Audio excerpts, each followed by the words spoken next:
Hey y'all, so today we're gonna do some cleaning up.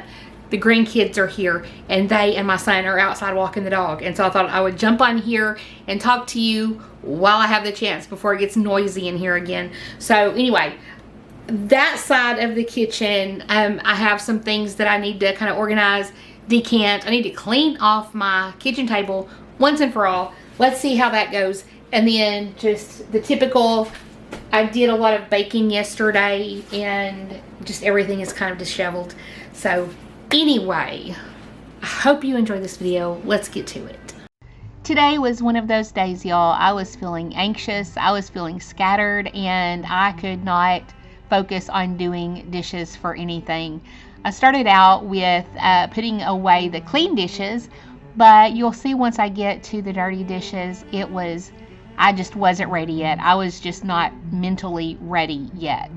And this kind of reminds me of Romans 12 verses 1 and 2 when we're told to be living sacrifices. And I've done a video before, I think on this channel, about how to be a living sacrifice. And sometimes being a living sacrifice means doing the little things that are basically thankless. No one really appreciates them. They don't notice that they're done. They only notice that they're not done. So when we have to do these thankless jobs, we really have to keep our pride in check. So as you can see, I just wasn't able to get started on those dishes just yet. I needed a little more momentum. And so I went over and started on the other side of the kitchen. So my goal over here is just to get everything a little more organized and put away, and to kind of get control over my table, because my table is where I'm going to be doing my Bible studies. And this is why I haven't been doing Bible studies, y'all, because this is what my table has been looking like. And I needed to be under this light right here so I would have good lighting. So anyway, that china cabinet to the left is where we store all of our nuts. My husband eats a ton of nuts, particularly walnuts. I eat a lot of pecans, or I used to. But we have peanuts, cashews, every almonds, every nut you can imagine we've got stored in this cabinet. And I try to keep things out of bags and in glass containers. And so, I'm sorry, y'all, the music apparently just kicked in. One of my favorite parts must have come up. Anyway, and so my goal is to get everything out of bags. And these are my egg cartons. And right now we're mostly using some egg cartons that my daughter-in-law had gotten for me. She is so sweet, y'all. She got them for me from Amazon. I'm always taking her eggs whenever I go to visit. And she sent home some cartons for me. Brand new, not used, you know. So anyway, now I'm straightening up my beans and flour. Y'all see all that flour? That is, each gallon holds a 5-pound bag of flour.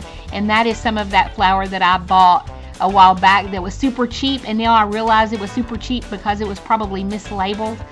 And so anyway, I'm trying to get all of my flour on one side, and everything else over there are dry beans. I have got to get some canning done, y'all. I really want to get those beans canned so they'll be easy to eat. If stuff ever hit the fan, if you know what I mean.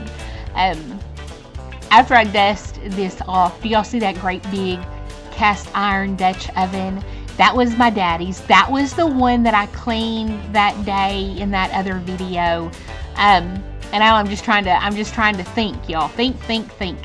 And that chicken was my mother's, as a matter of fact. So that was like, and that bowl was my daddy's mama's. So that shelf right there where you can see the windows peeking through, that's a lot of my grandparent stuff. And if you look in that top left shelf, there's a little cow milk thing, and that actually belonged to my mom's mom. And then my dad's mom had a cookie jar just like that one there on the top left. And that's not hers though. My sister has my grandmother's cookie jar just like that. But that one I found at a flea market and had to have it. So now I feel like it's my grandma's. So tell me, do you have anything that's really special to you that belonged to your parents or grandparents that you now have? And also tell me, do you like to store stuff in glass jars, or do you just leave them in the containers that they came in?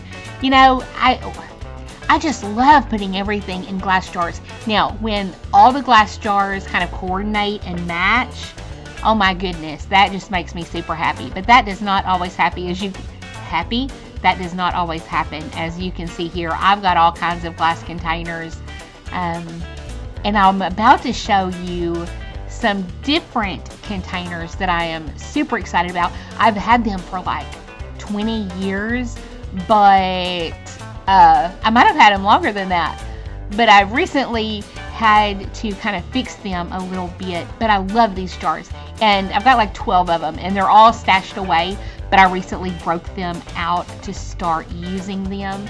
And you're going to be seeing those glass jars in future videos, as well as in a little bit in this video.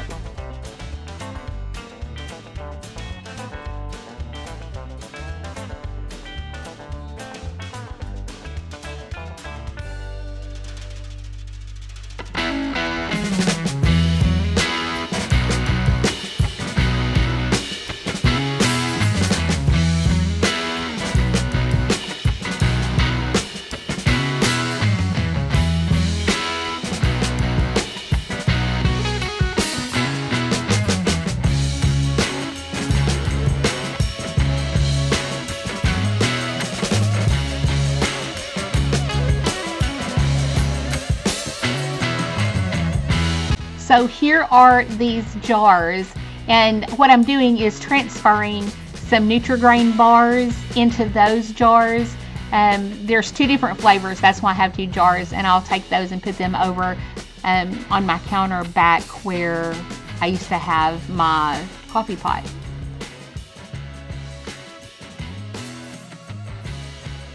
So what you're about to see is me explaining to my granddaughter our system for rotating eggs, so we know which ones are the oldest.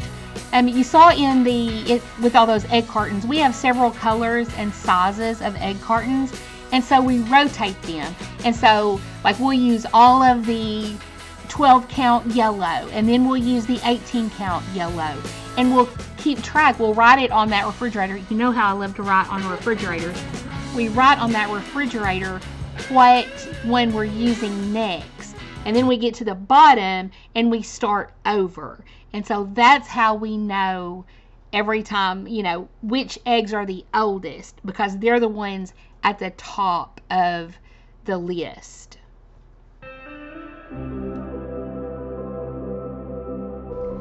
So as you can see, getting the other side of the kitchen in order gave me the oomph, the motivation, or at least the momentum to get the dishes done once and for all. Well, I can't say once and for all.